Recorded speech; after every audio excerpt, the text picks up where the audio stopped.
Hello student, welcome to history inside. আমি তোমাদের Sovan sir. রেলের পরীক্ষার ফর্ম ফিলাপের লাস্ট ডেট আর 2-1 দিনের মধ্যে, অর্থাৎ 22শে ফেব্রুয়ারি রেলের পরীক্ষার কিন্তু, অর্থাৎ আমাদের রেল গ্রুপ ডির পরীক্ষার কিন্তু লাস্ট ডেট। তা অনেকে আছে যারা আর কি শেষের দিকে ফর্ম ফিল আপ করে, অর্থাৎ কোন জনে কত ফর্ম ফিল আপ হলো, কোন জনে কত কাট আপ যেতে চলেছে, কোন জনে কতটা কম্পিটিশন হতে চলেছে, সেইটা দেখার জন্য। তাদের জন্য এই লাস্ট মিনিট এই মানে জোন নিয়ে বিশ্লেষণ। ভিডিওটা খুব বেশি একটা বড় হবে না, ছোট হবে। আমি সবাইকে রিকোয়েস্ট করব প্রথম থেকে শেষ অবধি দেখো, তোমাদেরই উপকার হবে। এবং যারা ফর্ম ফিল আপ করেছে তারাও দেখো, কারণ তাহলে বুঝতে পারবে যে তোমার প্রিপারেশনটা আরও কোন পর্যায়ে নিতে হবে, আরও কীভাবে নিতে হবে। তা চলো শুরু করি আজকের ভিডিও। এবং যারা এখন ভিডিওটা দেখছো অবশ্যই চ্যানেলটা শেয়ার করবে, এবং তোমরা আর কোন কোন বিষয়ের উপর ভিডিও পেতে চাও সেই সম্পর্কে কিন্তু কমেন্টে জানাবে, এবং ভিডিওটা কেমন লাগলো সেটা সম্পর্কেও জানাবে। প্রথমে আমরা আরআরবি গ্রুপ ডি যে মানে তোমার জোনগুলো আছে, আমি জোনটাকে 3টে ভাগে ভাগ করেছি। কি কি তোমার ডেঞ্জার জোন, সেফ জোন এবং হলো মডারেট জোন। বুঝতে পেরেছো? দেখো আমি তোমাদেরকে একটা কথা বলি, এইবার যা অবস্থা, মাত্র 32,000 ভ্যাকেন্সি সারা ইন্ডিয়াতে, সেখানে কিন্তু সেফ জোন বলে কিছু নেই। কথাটা শুনে হয়তো খারাপ লাগছে, বাট আমি এটা বলতে বাধ্য হচ্ছি, সেফ জোন বলে কিছু নেই। কেন বলছি? দেখো 2018-তে তোমার হচ্ছে ভ্যাকেন্সি ছিল 62,907 জন, 22-এ ছিল 1,03,769 জন। আমি এটা নিয়ে কিন্তু অলরেডি ভিডিও বানিয়েছি, কাট আপ কেমন যেতে চলেছে। এই ভিডিওটা তোমরা এই যখন ভিডিওটা শেষ হবে তখন দেখবে ইন্ড স্ক্রিনে দেখতে পাবে, মানে শেষ হবে তখন উপরে দেখতে পাবে, ওখান থেকে দেখে নেবে। অর্থাৎ এই যে ভ্যাকেন্সি কম থাকলে কাট আপ কতটা বাড়তে পারে সেইটা নিয়ে কিন্তু আমি ভিডিও বানিয়েছি। অর্থাৎ 2022-এর মানে 18-র তুলনায় 22, মানে এই ফর্ম ফিল আপটা 19-এ হয়েছিল, বাট পরীক্ষাটা 22-এ হয়েছে। কেউ 19 বলে, কেউ 22 বলে। তা 18-তে তুমি যদি দেখো, 18-তে ভ্যাকেন্সি কম ছিল 62,000, সেখানে 22-এ ছিল 1,03,769 জন। 22-এ কিন্তু কাট আপ অনেকটা কম গেছিল। সেই কাট আপ ধরে ধরে আমি বিশ্লেষণ করেছি আমি। এবার বিষয় হলো 25-এ দেখো মাত্র কত জন, 32,434 জন ভ্যাকেন্সি আছে। তাহলে আশা করো এইবার কিন্তু মানে কাট আপ যথেষ্ট যেতে চলেছে। সবাই, আমিও বলি যে তুমি ভাই চাকরি পাবে, তোমার জন্য একটা সিট দরকার, এত কোনো ভাবছো, কিন্তু হ্যাঁ একটু ভাবতে হবে। কারণ 2018 এবং 2022-এর যে কাট আপগুলো আমরা যদি দেখি, 18 থেকে 22-এ কিন্তু যথেষ্ট কাট আপ কম গেছে। কেন? 22-এ ভ্যাকেন্সিটা বেশি ছিল, আর 18-তে ছিল কত 62,000, আর 25-এ কত 32,000, প্রায় অর্ধেক, মানে 18-রও অর্ধেক ভ্যাকেন্সি। তাহলে এইবার কিছু করার নেই কিন্তু বন্ধু, খাটতে হবে। তার জন্য আমি একবারও বলছি যে কোনো জোন কিন্তু সেফ না। আমি হয়তো সেফ জোনের মধ্যে 4টে জোনকে রেখেছি, বাট কোনো জোনই কিন্তু সেফ না। শুনে হয়তো খারাপ লাগছে, বাট কিছু করার নেই। তো চলো আমরা দেখে নিই, এবং প্রথমেই বলবো যে এটা কিন্তু অথেন্টিক ডাটা না। আমরা বিভিন্ন ইউটিউব আছে স্বীকার করছি, বা বিভিন্ন সাইবার ক্যাফে বিভিন্নভাবে সোর্সের মাধ্যমে এই ডাটাগুলো ম্যানেজ করা। ফর্ম ফিল আপ শেষ হবে, আরটিআই করা হয়, আরটিআই করলে রেল থেকে জানানো হয় যে এত ফর্ম ফিল আপ হয়েছে, এটা আসতে টাইম লাগবে। বুঝতে পেরেছো? তা তোমরা চাইলে এই ভিডিওটাকে স্কিপও করতে পারো বা দেখতেও পারো, আমি বলে দিলাম।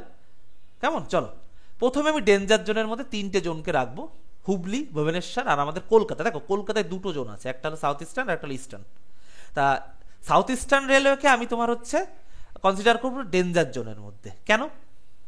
দেখো হুবলিতে আছে তোমার কত 503টা ভ্যাকেন্সি, ফর্ম ফিল আপ হয়েছে কত 2,85,485টা, পার সিট কম্পিটিশন কত 567 জন। এটা বাড়বে, প্রচুর বাড়বে এটা। ভুবনেশ্বরে আছে 906টা সিট, ফর্ম ফিল আপ হয়েছে 3,72,544টা, পার সিট কম্পিটিশন 386টা, এটাও বাড়বে। কলকাতা সাউথ ইস্টার্ন যেটা 104টা, খুবই কম vacancy, but form fill up হয়েছে 3,32,125টা, 318টা পার সিট কম্পিটিশন। বুঝতে পেরেছো? এটা হলো ডেঞ্জার জোন, ভুলেও এইদিকে কেউ তাকাবে না। কেমন? চলো এবার হলো সেফ জোন। সেফ জোনের মধ্যে কি আসছে তোমার? দেখো সেফ জোন বলে কিছু নেই। আমি কাট আপ নিয়ে এর আগে ভিডিওতে আমি আলোচনা করেছি, তোমরা হয়তো ভিডিওটা দেখেছো অনেকে, বা অনেকে দেখোনি। আমি আবার আজকে ইন্ড স্ক্রিনে দিয়ে দেবো, দেখে নেবে। সেফ জোন বলে এইখানে কিছু নেই, কারণ ভ্যাকেন্সি মাত্র 32,000। সেফ জোন কি করে থাকে? নিউ দিল্লিতে আছে তোমার 4,785টা ভ্যাকেন্সি, ফর্ম ফিল আপ হয়েছে 6,50,587, পার সিট কম্পিটিশন 135 জন, এটা কম আছে। চেন্নাই চেন্নাইতে হলো ভ্যাকেন্সি হলো 2,694টা, পার সিট ফর্ম ফিল আপ হয়েছে 5,12,985টা, পার সিট কম্পিটিশন 190 জন।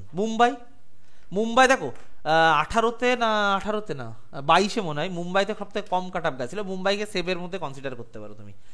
মুম্বাই দুটো আছে, বুঝতে পেরেছো, দুটো জোন আছে মুম্বাই। একটা হলো তোমার 4,672, এটাই 5,40,785টা ফর্ম ফিল আপ হয়েছে এবং পার সিট কম্পিটিশন 115 জন।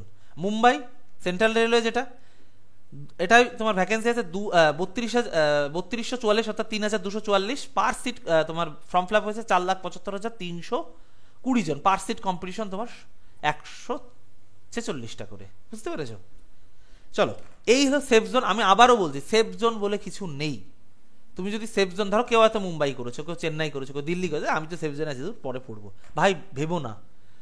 তোমার আমার তো একটা বন্ধু, সে হয়তো কলকাতায় করে বসে আছে, না বুঝে করেছে, এখন সে হয়তো সেই দমে পড়ালেখা শুরু করলো, সে কিন্তু তোমার আগে চাকরিটা পেয়ে হয়তো ক্লিয়ার করেও বেরিয়ে যাবে, সেটা কাট আপ ক্লিয়ার করে বেরিয়ে গেল। দেখো, লাইফে না ইম্পসিবল বলে কিছু হয় না, সবটাই পসিবল তুমি যদি খাটতে পারো, বুঝতে পেরেছো।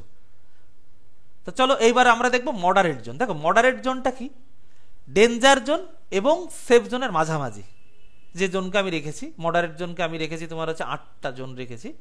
জয়পুর আছে, ভ্যাকেন্সি আছে 1433, ফর্ম ফিল আপ হয়েছে 3,80,412, পার সিট কম্পিটিশন 271। প্রয়াগরাজ, এটা আগে এলাহাবাদ ছিল, ভ্যাকেন্সি হলো 2020, বুঝতে পেরেছো, ফর্ম ফিল আপ হয়েছে 4,58,310, পার সিট কম্পিটিশন তোমার কত 216 জন। জব্বলপুর 1614, ফর্ম ফিল আপ হয়েছে 4,51,754, পার সিট কম্পিটিশন 279। বিলাসপুর ভ্যাকেন্সি আছে তোমার 1337, ফর্ম ফিল আপ হয়েছে 4,16,124, পার সিট কম্পিটিশন 311 জন। গোরখপুর 1370, ফর্ম ফিল আপ হয়েছে 3,65,124 জন ফর্ম ফিল আপ করেছে, আর পার সিট কম্পিটিশন 266 জন করে। এটা হলো তোমার কি মডারেট জোনের মধ্যে। কলকাতা ইস্টার্ন রেলওয়ে কিন্তু আমি মডারেট জোনের মধ্যে কনসিডার করবো, যদিও এটা ডেঞ্জার জোনে যেতে খুব একটা টাইম লাগবে না, কারণ কলকাতার কাট আপ অলওয়েজ হাই যায়, কিন্তু তুমি যদি 18টা 22-এরটা দেখো না, কাট আপ কিন্তু কম গেছিলো। আমি কাট আপ নিয়ে আলোচনা করেছি, আবার আর একটা করবো। তা কলকাতা ইস্টার্ন রেলওয়ে ভ্যাকেন্সি আছে কত 1,817, পার তোমার ফর্ম ফিল আপ হচ্ছে 4,32,965, পার সিট কম্পিটিশন 238। হাজিপুর 1,251, 3,48,745, পার সিট কম্পিটিশন 278। আর হলো সেকেন্দ্রাবাদ, যেটা 1,642 ভ্যাকেন্সি এবং পার সিট কম্পিটিশন তোমার 4,48,266 এবং তোমার হচ্ছে 273টা তোমার হলো আর কি পার সিট কম্পিটিশন, বুঝতে পেরেছো। তো চলো, আজকে অবধি ছিল। তোমরা আর কোন কোন বিষয়ের উপর ভিডিও পেতে চাও অবশ্যই সেটা কমেন্টে জানাও, এবং এই সেশনটা কেমন লাগলো সেটাও জানাবে। আর আমি তোমাদেরকে একটা কথা বলবো, তোমরা আমার সবাই ছোট ভাই বোনের মতো, ভাই দেরি করো না, সে যেখানেই পড়ো না কেন একটা গাইডেন্সে পড়া শুরু করো।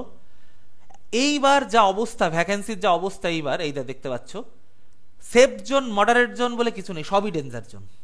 রেলে সবই ডেঞ্জার জোন, কারণ ভ্যাকেন্সি অনেকটা কম, বুঝতে পেরেছো। তাহলে আজকের ক্লাস এই সেশনটাই অবধি, এবং তোমরা আর কোন কোন জেনারিকের উপর ভিডিও পেতে চাও কমেন্টে জানাও।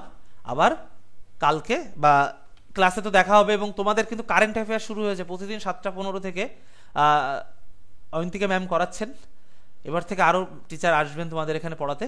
তাহলে আজকের ক্লাসে এই সেশনে অবধি, আবার নতুন। এবং তোমরা যদি আমাদের গ্রুপগুলোতে জয়েন হতে চাও তাহলে কি করবে, এই যে ফোন নাম্বার 9476429107, এই নম্বর জাস্ট একটা হাই লেখো, হোয়াটসঅ্যাপে গিয়ে অটোমেটিকলি বক্স আকারে তোমার কাছে গ্রুপ লিঙ্ক চলে যাবে, যেখানে তুমি জয়েন করলে ক্লাসের আগে ক্লাসের লিঙ্কগুলো পেয়ে যাবে। কেমন? তাহলে আজকের ক্লাসে অবধি বন্ধুরা, চলো কালকে আবার দেখা হচ্ছে।